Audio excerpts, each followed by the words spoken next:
Aku suka body goyang mama muda, mama muda. Nhà anh tên nghèo nhưng họ anh đông, mỗi người 1 đồng là đủ cưới em.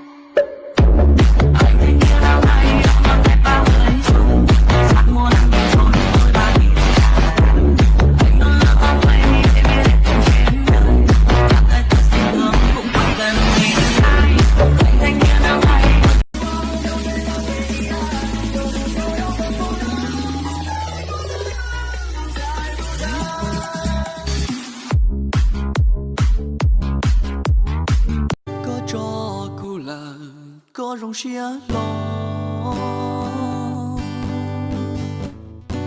li na cụ chế nhon cho li nhon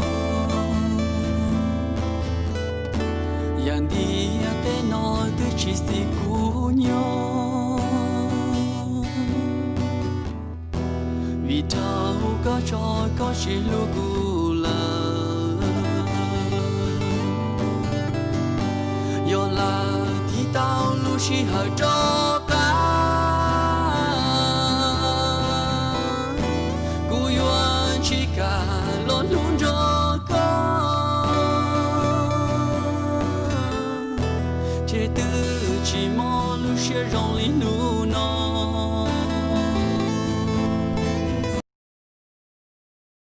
Đây là tôi khi không có người yêu. Hôm nay là thứ 7, anh đi vào ba. Nhạc lên là em nhảy, em sexy thật ta. Mới hôm qua còn đang trên phường, nhìn mặt em mà anh thấy thương. Mà hôm nay em đặt em quay.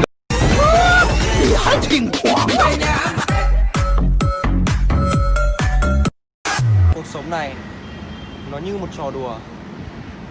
Ai mà thật lòng là người ấy ngu.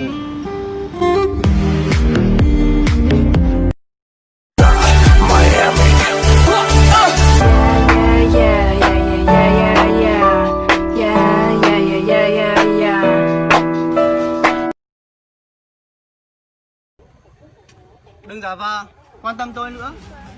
Đừng tưởng tôi không biết cậu làm gì sau lưng tôi. Chỉ là tôi không muốn nói ra thôi. Xin thật của chạy mình là do nung nó sa chỉ cho hay tiền dùng chỉ tụng nên trong đâu đi con chỉ mua đơn mỏ lúa chạy hết chạy cha đã yên thả hay lúa hay gì sụp xe sexy cho dàn được con hay là nó chủ yếu muốn đầu phụng sa thọ thọ nụ quả xin chỉ có tiếng nhạc của là 台下人走过，不见旧颜色。台上人唱着心碎离别歌，情字难落寞，他唱须一。DJ turn it loud and watch me turn it up. So rock y'all, here we go now. Take the shirt off, let's go. Here we go now. What? Here we go now. What? Drop, everybody.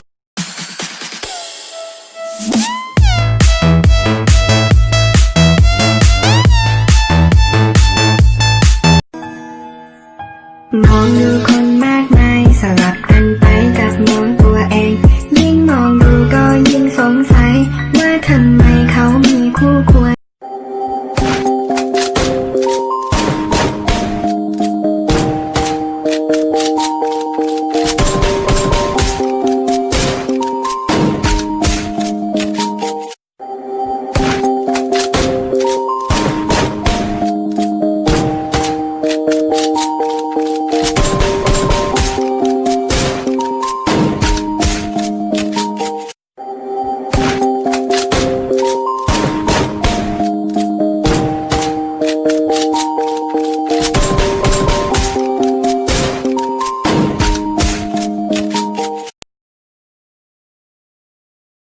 Đàn này trắng trên mua, đàn này son tỏ tôi chỉ tê kìa đi.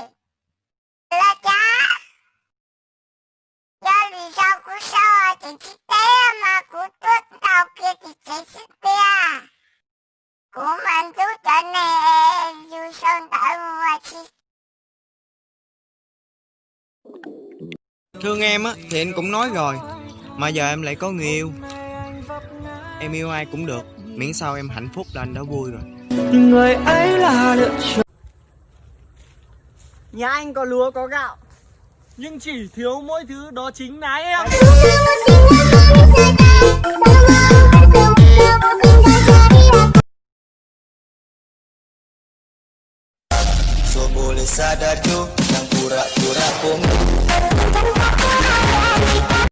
Đây là tôi khi ở trên Facebook.